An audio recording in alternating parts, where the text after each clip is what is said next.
അകാരത്തിൽ പൊലിഞ്ഞ ആശ്രമ പുഷ്പമേ അങ്ങേക്ക് വിട. യുവ കപ്പൂച്ചിൻ വൈദികൻ ഫാദർ സിറിൽ തോമസ് കുറ്റിക്കൽ അന്തരിച്ചു. 37 വയസ്സായിരുന്നു. അർബുദബാധിതനായിരുന്നു. കപ്പൂച്ചിൻ സഭയുടെ കണ്ണൂർ പാവനാത്മാ പ്രൊവിൻസിലെ വൈദികനായിരുന്നു.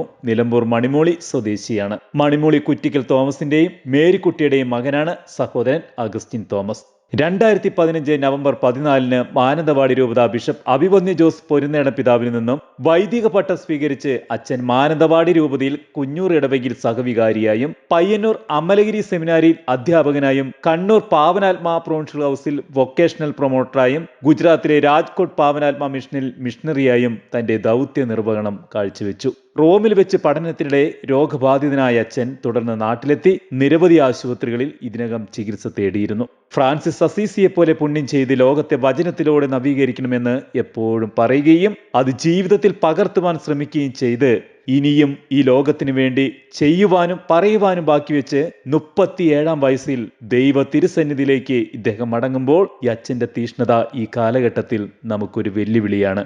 കാരണം രോഗത്തെ അദ്ദേഹം നേരിട്ടത് വിശുദ്ധ പൗലോസ് ശ്ലീഹ മരണത്തെക്കുറിച്ച് പറഞ്ഞു വെച്ചതുപോലെ അദ്ദേഹവും പറഞ്ഞിരുന്നു, ക്യാൻസറേ നിന്റെ ദംശനം എവിടെ. അത്രമേൽ ധൈര്യത്തോടെയാണ് ഈ രോഗത്തെ അച്ഛൻ നേരിട്ടതും മരണത്തെ അഭിമുഖീകരിച്ചതും.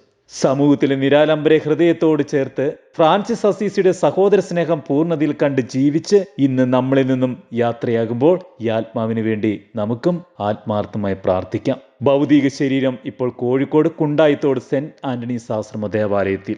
ഇന്ന് വൈകുന്നേരം 4 മണിയോടുകൂടി സിറിൽ അച്ഛന്റെ ഭൗതികദേഹം പട്ടാരം വിമലഗിരി ധ്യാന മന്ദിരത്തിലേക്ക് കൊണ്ടുവരികയും വ്യാഴാഴ്ച നാളെ രാവിലെ 10 മണിക്ക് മൃതസംസ്കാര ശുശ്രൂഷകൾ ആരംഭിക്കുന്നതുമായിരിക്കും.